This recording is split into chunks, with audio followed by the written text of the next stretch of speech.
আমাদের পেপার ওরা যা চেয়েছে তার থেকে অনেক বেশি পেপার সাবমিট করা হয়েছে।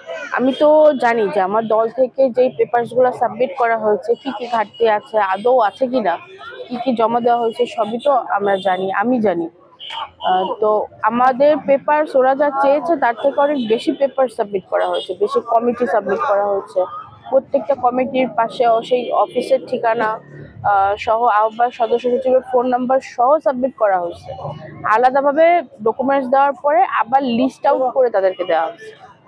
তো 3 মাস আগে প্রাথমিক বাছাইয়ের পরে তারা আমাদেরকে একটা চিঠি দেয় যে আমাদের কাছ থেকে কিছু পেপারস তারা পায় নাই, যেমন আমাদের ব্যাংক অ্যাকাউন্ট নাম্বার পায় নাই, আমাদের পাওয়ার অফ অ্যাটর্নি যে দেওয়া হয়েছে সেটা পায় নাই, আর জেলা কয়েকটা জেলা পাইনি, না কয়েকটা জেলা কয়েকটা উপজেলা, হ্যাঁ 2টা জেলা পাইনি, আর উপজেলা বলেছিল কয়টা জন, হ্যাঁ।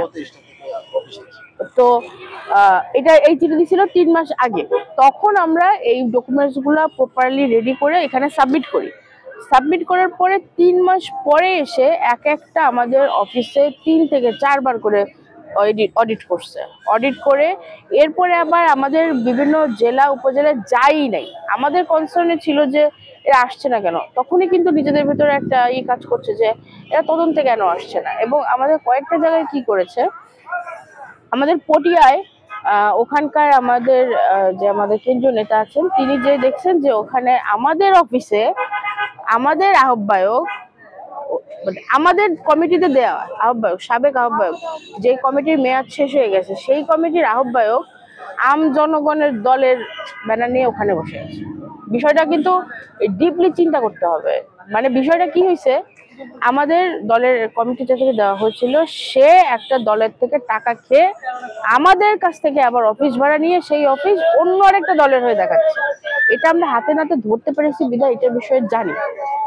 এরকম কয় জায়গায় হয়েছে, এটা কিন্তু একটা খুব সিরিয়াস ইস্যু। এবং মাথায় রাখতে হবে আমাদের সাবেক আহ্বায়ক কমিটির মেয়াদ শেষ হয়ে গেছে, মানে যারা আমাদের এখান থেকে চলে গেছে তাদের কেউ কেউ এটা করেছে। আর একটা বিষয় হয়েছে যে আমাদের খুলনায়, আমার জেলা খুলনায়, সেখানে আমাদের যে অফিস, আমাদের অফিসে অডিট করতে এসে নির্বাচন অফিস থেকে বলছে, আমাদের অফিসের মালিককে বলছে এদেরকে কেন অফিস ভাড়া দিয়েছে। এটা কি ইসির বলার এখতিয়ার আছে? এটা কি ইসি আদৌ বলতে পারে? আমাদের নাটোরে যে বলছে যে এটা এত ছোট অফিস, টুল নিয়ে কেন বলছে, এইটা কি তার তদন্তের বিষয়? যে আমরা টুলে বসি, মাটিতে বসি, মাদুরে বসি, এটা তো তার বিষয় না।